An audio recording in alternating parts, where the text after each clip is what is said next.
Tika Oili, jurusan Manajemen Dakwah semester 8. Nah, di sini saya akan menjelaskan tentang teori pengembangan kepribadian menurut Abraham Maslow. Nah, jenis teori kepribadian ini dikenal luas karena berbicara tentang motivasi sebagai faktor penggerak aktivitas manusia dalam memenuhi kebutuhan hidupnya. Nah, Abraham Maslow adalah 1908 sampai 1970 profesor di Universitas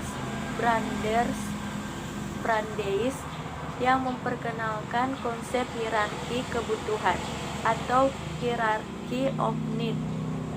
Aliran yang dibawa oleh Maslow bagian dari humanisme yang memberikan penekanan pada sisi perkembangan kepribadian manusia. Jenis teori kepribadian dikenal luas karena berbicara tentang motivasi sebagai faktor penggerak aktivitas manusia dalam memenuhi kebutuhan hidupnya. Nah, Abraham Maslow adalah aliran yang dibawa oleh beliau bagian dari humanisme yang memberikan penekanan pada sisi perkembangan kepribadian manusia.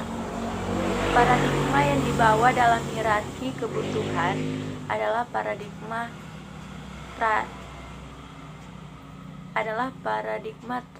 traits karena berbicara dengan peran pentingnya kebutuhan dalam pembentukan kepribadian.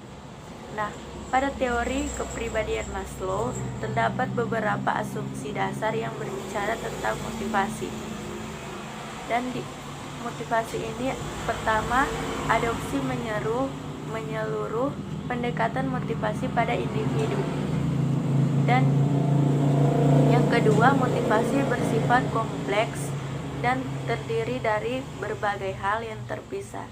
Dan yang ketiga, individu termotivasi oleh kebutuhan.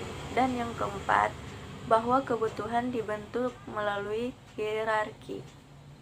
Dan yang kelima, pemenuhan kebutuhan dimulai dari level yang terendah. Kebutuhan konatif ini memiliki karakter yang mendorong atau memotivasi. Nah, pada pandangan Maslow, manusia adalah identitas yang dengan karakteristik spesifik. Nah, sehingga pendekatan ilmu tentang manusia tidak dapat dilakukan dengan model mekanistik. Struktur psikologi manusia menurut Maslow memiliki kebutuhan, kemampuan, dan kecenderungan yang sifat dasarnya genetik sekaligus mencirikan generalisasi kemanusiaan dan individu. Nah, salah satu bentuk universitas kemanusiaan adalah terdapat potensi kreatif. Hal ini sekaligus merupakan aspek ilmiah. Maslow berpendapat bila manusia adalah makhluk yang kreatif, tetapi potensi tersebut kerap tidak mampu teraktualisasi karena proses pembudayaan dan keseragaman yang termasuk di dalamnya pelembagaan pendidikan formal. Nah, manusia dalam pendekatan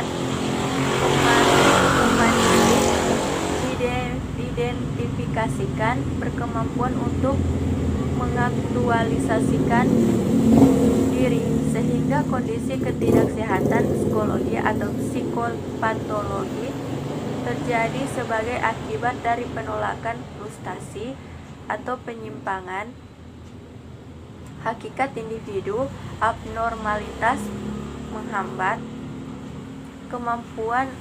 kemampuan aktualisasi manusia, sehingga diperlukan psikoterapi dalam mengembalikan hakikat kemanusiaan. Dengan demikian, maka hierarki kebutuhan dalam teori kepribadian Maslow dapat disusun sebagai berikut ini. Nah, yang pertama, kebutuhan fisiologis. Psikologikal merupakan kebutuhan paling mendasar, termasuk di dalamnya adalah makanan, air, oksigen, dan lain sebagainya. Nah, jika kebutuhan fisiologis tidak mampu dipenuhi, maka orang akan melakukan apa saja untuk mendapatkan tersebut.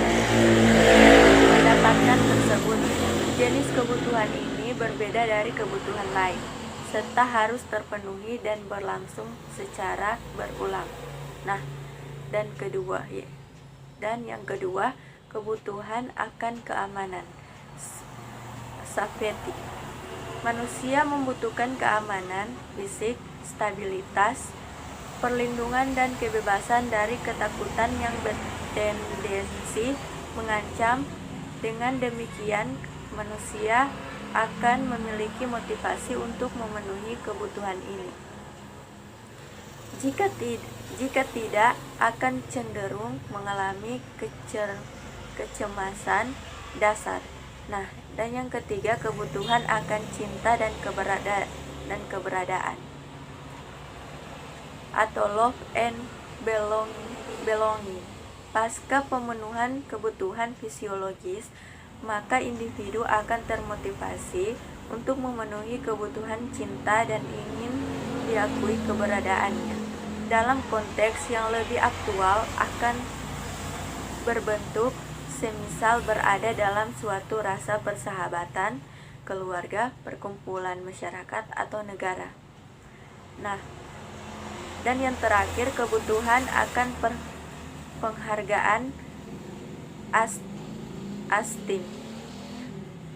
ASTEM.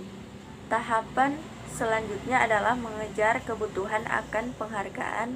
Hal ini termasuk di dalamnya terdapat kepercayaan dan penghormatan diri yang didasari pada kemampuan serta pengetahuan